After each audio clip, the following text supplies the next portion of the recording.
I watched my sister stomp my $2,000 Christmas gift into the hardwood floor while screaming that it wasn't fair that she only got a designer coat, and that was the exact moment I realized our family's golden child was actually a 30-year-old monster in a velvet dress.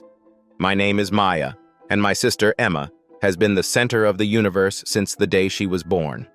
My parents have spent 3 decades shielding her from every consequence, paying her rent and making sure she always had the biggest piece of cake and the most expensive toys.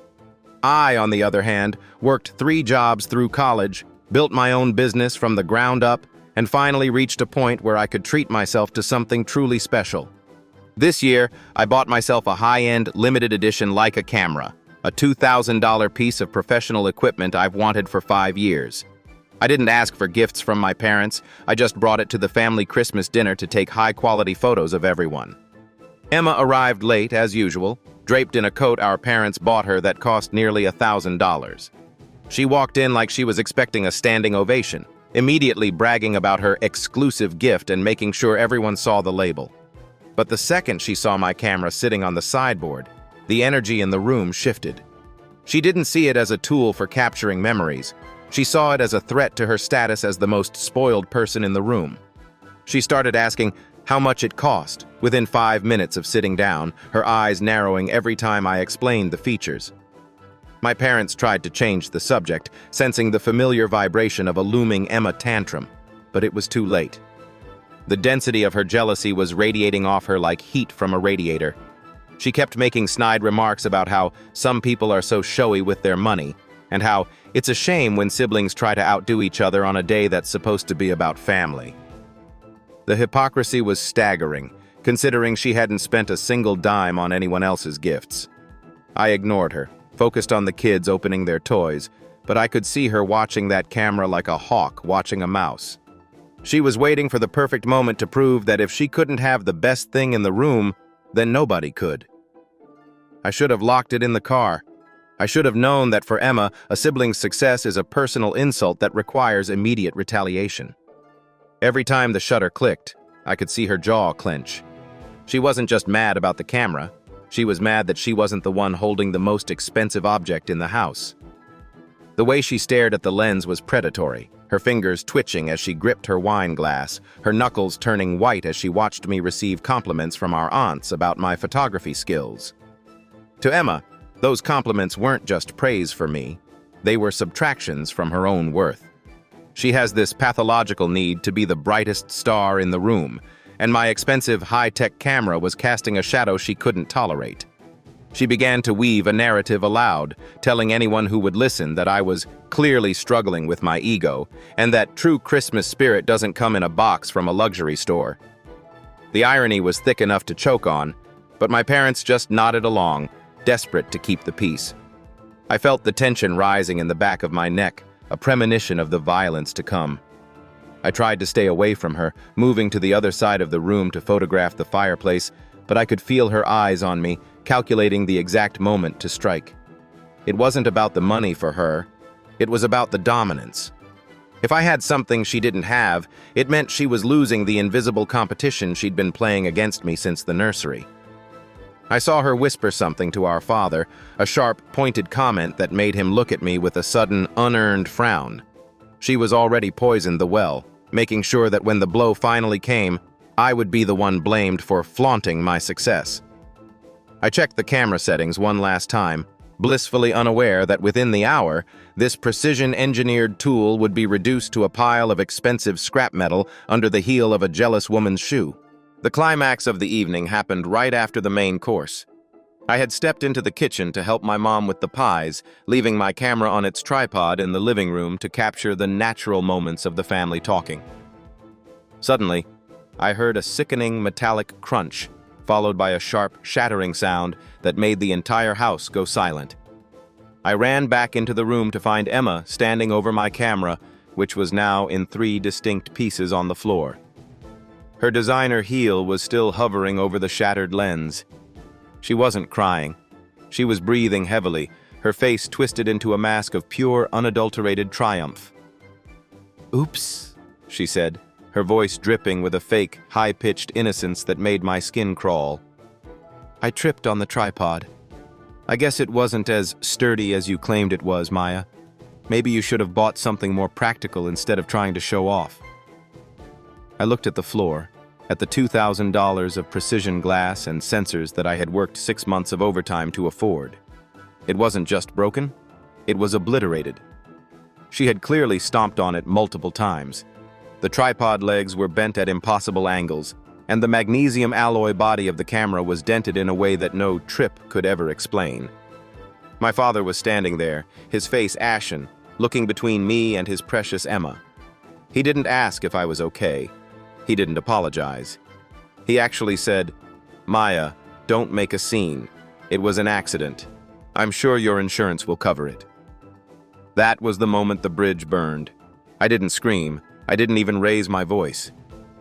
I walked over, picked up the memory card that had popped out of the wreckage, and looked at Emma.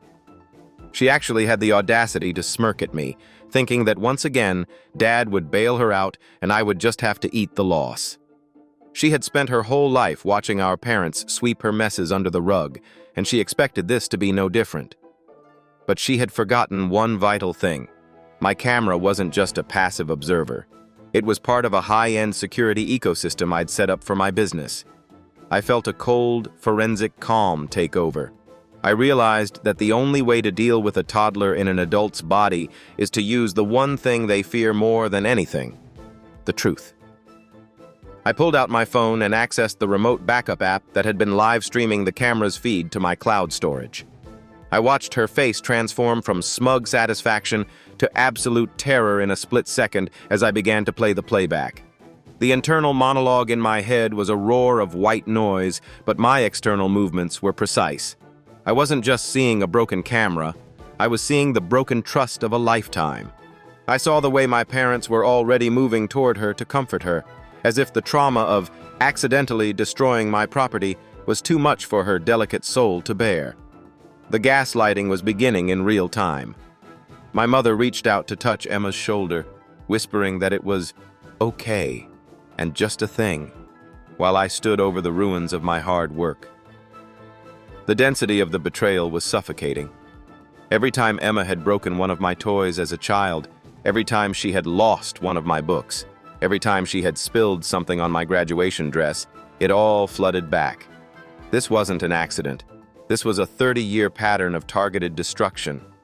I looked at the lens shards glinting like diamonds in the rug and realized that if I didn't hold her accountable now, I would be her victim for the next 30 years too. Emma started to fake sob, a loud, jarring sound designed to draw the attention away from her crime and onto her distress. She was playing the part of the clumsy, overwhelmed sister perfectly. "I'm so sorry, Maya," she wailed. "I'll try to find a repair shop in the morning." She knew as well as I did that the camera was beyond repair. It was a performance for the gallery, a desperate attempt to maintain her status as the victim. But the digital receipts don't lie. I didn't wait for her to respond. I cast my phone screen to the living room TV. The entire family watched in high definition as Emma walked over to the camera when she thought the room was empty. We watched her look around, lean in to check the price tag I'd left in the box nearby, and then deliberately shove the tripod over. But the video didn't stop there. It showed her stomping on the lens 3 times with her heel, her face contorted in a silent scream of rage. The evidence was undeniable. The room went so quiet you could hear the snow hitting the window pane. My mother started to cry, not for the camera, but because she finally had to face the reality of the monster she had created. My father stood there, silent, the accident excuse dying in his throat. I looked at Emma, who was now shrinking back into the sofa, her golden child armor shattered. "Here is how this is going to go," I said, my voice echoing in the dead quiet room. "You are going to Venmo me the $2,000 for the replacement right now. If you don't, I am walking out that door, going to the police station, and filing a report for felony destruction of property. I have the video, I have the receipt, and I have 30 witnesses who heard you admit to tripping after the fact." Emma started wailing, claiming she didn't have the money, but I knew she did. She had been bragging about her savings earlier that night. My father tried to intervene, offering to pay it for her, but I stopped him. "No, Dad. If you pay it, I still go to the cops. This comes from Emma's account, or she goes to jail. It took an hour of screaming and tears, but she eventually sent the money.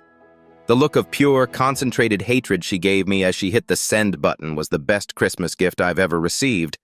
It was the look of someone who had finally been forced to pay the price for their own toxicity. I took the transfer, grabbed my coat, and left before the dessert was even served. I didn't care about the pie. I didn't care about the family tradition.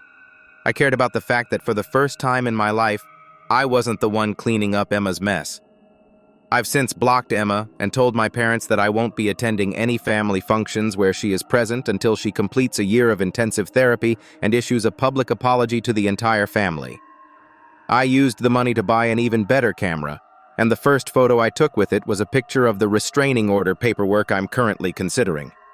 My parents are still calling me, saying I ruined the holiday spirit by being so litigious and cold. But they don't understand that the holiday spirit died the second they allowed Emma to believe she was above the law. I am done being the supporting character in the Emma show. I am a business owner, a professional, and a woman who knows her worth, and that worth is far more than a $2,000 piece of glass. The Christmas of 2025 will always be remembered as the year the golden child finally paid the bill. I feel a sense of lightness I haven't felt in years. By forcing her to see the video, I didn't just get my money back. I reclaimed my narrative. I showed everyone that I am not the bitter sister. I am the one with the receipts. So, what do you think? Was I too harsh for forcing her to pay up on Christmas Day, or did the golden child finally need a reality check? If your sibling destroyed your most prized possession out of jealousy, would you call the cops or let your parents handle it? Drop your thoughts in the comments, hit that like button for more golden child justice, and make sure to subscribe for the next video, where a Boxing Day bingo game destroyed the family peace. I'll see you in the next one.